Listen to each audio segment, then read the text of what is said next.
ಮಂಡ್ಯದ ಕೆರಗೋಡಿನಲ್ಲಿ ಉಂಟಾದಂತಹ ಈ ಬೆಳವಣಿಗೆ ಈಗ ಎಲ್ಲಾ ಕಡೆಯೂ ಕೂಡ ಹಬ್ಬುತ್ತಾ ಇದೆ. ಬಿಜೆಪಿ ಒಂದು ರೀತಿಯಾಗಿ ಇದನ್ನು ಅಸ್ತ್ರವಾಗಿ ಬಳಕೆಯನ್ನ ಮಾಡಿಕೊಂಡ್ರೆ ಕಾಂಗ್ರೆಸ್ ಈ ವಿಚಾರದಲ್ಲಿ ಡಿಫೆನ್ಸಿವ್ ಮೋಡ್ ನಲ್ಲಿ ನಿಂತುಕೊಳ್ಳುತ್ತಾ ಇದೆ. ಹಾಗಿದ್ದಾಗ ಆಗಿದ್ದಾದ್ರೂ ಏನು ನೋಡೋಣ.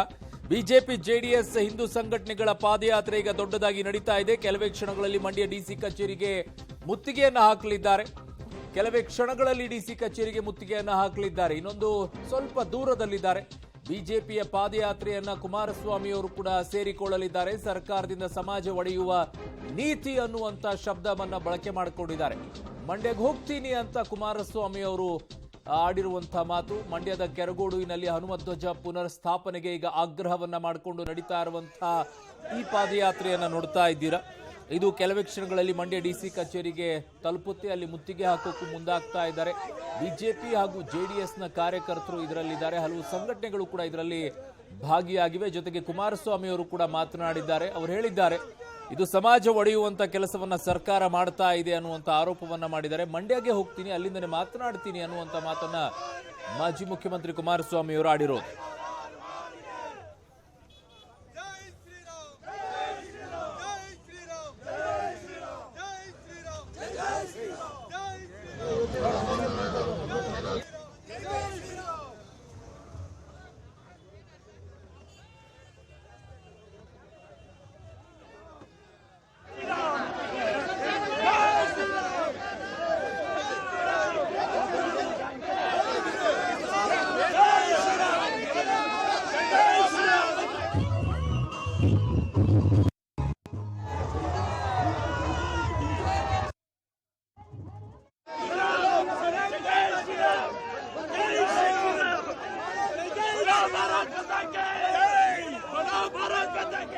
जय श्री राम, जय जय श्री राम, जय श्री राम, जय जय श्री राम. बिड़ती बनी अते अते अते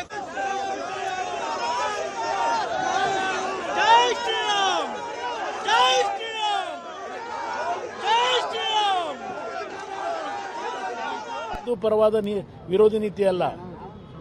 ಈ ಸಮಾಜವನ್ನು ಒಡೆಯತಕ್ಕಂತ ಸಮಾಜದ ವಿರೋಧಿ ನೀತಿಗಳನ್ನ ಇವರು ನಡೆಸ್ತಾ ಇರ್ತಕ್ಕಂಥದ್ದು. ಹಿಂದೂ ಪರವಾದ ವಿರೋಧಿ ನೀತಿ ಅಲ್ಲ. ಈ ಸಮಾಜವನ್ನು ಒಡೆಯತಕ್ಕಂತ ಸಮಾಜದ ವಿರೋಧಿ ನೀತಿಗಳನ್ನ ಇವರು ನಡೆಸ್ತಾ ಇರ್ತಕ್ಕಂಥದ್ದು. ನಾಳೆ ಎಲ್ಲ ಸುದೀರ್ಘವಾಗಿ ನಿಮ್ಮ ಜೊತೆ ಮಾತಾಡ್ತೀನಿ. ಹಲವಾರು ವಿಷಯಗಳಿದೆ. ಹಿಂದೂ ಪರವಾದ ವಿರೋಧಿ ನೀತಿ ಅಲ್ಲ. ಈ ಸಮಾಜವನ್ನು ಒಡೆಯತಕ್ಕಂತ ಸಮಾಜದ ವಿರೋಧಿ ನೀತಿಗಳನ್ನ ಇವರು ನಡೆಸ್ತಾ ಇರ್ತಕ್ಕಂಥದ್ದು. ಹಿಂದೂ ಪರವಾದ ವಿರೋಧಿ ನೀತಿ ಅಲ್ಲ. ಈ ಸಮಾಜವನ್ನು ಒಡೆಯತಕ್ಕಂತ ಸಮಾಜದ ವಿರೋಧಿ ನೀತಿಗಳನ್ನ ಇವರು ನಡೆಸ್ತಾ ಇರ್ತಕ್ಕಂಥದ್ದು. ನಾಳೆ ಎಲ್ಲ ಸುದೀರ್ಘವಾಗಿ ನಿಮ್ಮ ಜೊತೆ ಮಾತಾಡ್ತೀನಿ. ಹಲವಾರು ವಿಷಯಗಳು ನೋಡಿ, ಇದು ಗ್ರಾಮ ಪಂಚಾಯಿತಿ ವ್ಯಾಪ್ತಿಗೆ ಬರುವಂತಹ ವಿಚಾರ ಆಗಿರುತ್ತೆ. ಗ್ರಾಮ ಪಂಚಾಯಿತಿ ಹೇಗೆ ಇದಕ್ಕೆ ಪರವಾನಗಿಯನ್ನು ಕೊಡುತ್ತೆ, ಹೇಗೆ ಕೊಡೋದಿಲ್ಲ ಅನ್ನುವಂಥದ್ರ ಮೇಲೆ ನಿರ್ಧಾರವಾಗಿರುತ್ತೆ. ಸ್ಥಳೀಯವಾಗಿ 22 ಜನರು ಇರುವಂಥ ಒಂದು ಕಮಿಟಿಯನ್ನು ಮಾಡ್ಕೊಂಡಿದ್ದಾರೆ. ಸಂಘ ಇದೆ ಅಲ್ಲ, 22 ಜನ ಇದ್ದಾರೆ ಅದರಲ್ಲಿ. ಸೊ ಆ 22 ಜನರಲ್ಲಿ ಒಂದು ಮನವಿಯನ್ನು ಸಲ್ಲಿಕೆಯನ್ನು ಮಾಡ್ಕೊಳ್ತಾರೆ. ಆ ಸಲ್ಲಿಕೆ ಏನಾಗಿರುತ್ತೆ ಅಂತ ಒಂದು ಧ್ವಜಸ್ತಂಭವನ್ನ ಹಾಕಬೇಕು, ನಾವು ರಾಮ ಧ್ವಜಸ್ತಂಭ ಅಂತ ಹೇಳಿ ಗ್ರಾಮ ಪಂಚಾಯಿತಿ ಉಲ್ಲೇಖ ಆಗಿರೋದು, ಅನುಮೋದನೆಯನ್ನು ಕೊಟ್ಟಿರೋ ವಿಚಾರವನ್ನು ನಿಮಗೆ ಮಾತನಾಡ್ತಾ ಇದ್ದೀನಿ.